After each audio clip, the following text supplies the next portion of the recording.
ইতিমধ্যেই আপনারা অবগত হয়েছেন যে গতকালকে বিগত ফ্যাসিস্ট সরকারের সাবেক রাষ্ট্রপতি আব্দুল হামিদ দেশ ছেড়ে চলে গিয়েছে।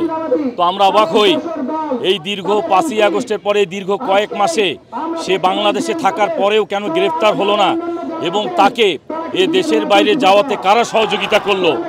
আমরা স্পষ্ট ভাষায় বলে দিতে চাই, 5ই আগস্টের সৃষ্টি হয়েছে শত শত শহীদের রক্তের বিনিময়ে, আমাদের শত শত ভাইদের রক্তের বিনিময়ে কিন্তু আমরা এই স্বাধীন বাংলাদেশ নতুনভাবে আবার এই বাংলাদেশ পেয়েছি।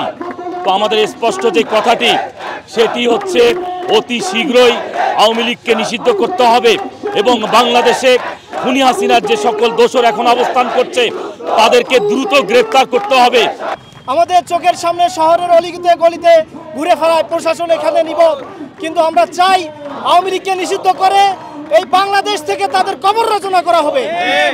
তাদের সর্বপ্রথম কর্মসূচি হওয়া উচিত ছিল আওয়ামী লীগকে নিষিদ্ধ করা, কিন্তু আমরা দেখতে পাচ্ছি প্রায় 10 মাস পেরিয়ে গেল কিন্তু আওয়ামী লীগ নিষিদ্ধের কোনো দৃশ্যমান কোনো কর্মসূচি আমরা দেখতে পাচ্ছি না।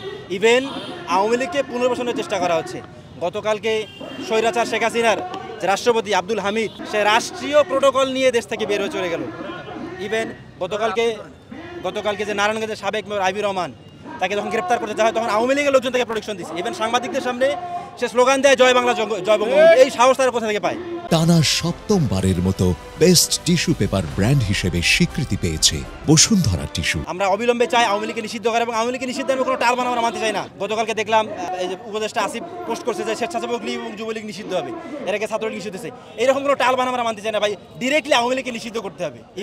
এবং শেখ হাসিনা যে ভারতে পালিয়ে আছে তাকে অবিলম্বে ভারত থেকে ফিরিয়ে এনে তার ফাঁসি নিশ্চিত করতে হবে। আমরা জানি বাংলাদেশ প্রতিষ্ঠিত হওয়ার পরেই বাকশাল প্রতিষ্ঠা করেছিল এই আওয়ামী লীগ। শুধু তাই না, 1971 সাল থেকে শুরু করে আজকে পর্যন্ত 2024 সাল পর্যন্ত যত রকমের ফ্যাসিবাদ তৈরি হয়েছিল এই আওয়ামী লীগ সরকার তৈরি করেছিল। 1971 সালে স্বাধীন হয়েছিল ঠিক আছে, কিন্তু তারপরে ক্ষমতার জন্য মানুষের বাক রুদ্ধ করে দিয়েছিল এই আওয়ামী লীগ সরকার।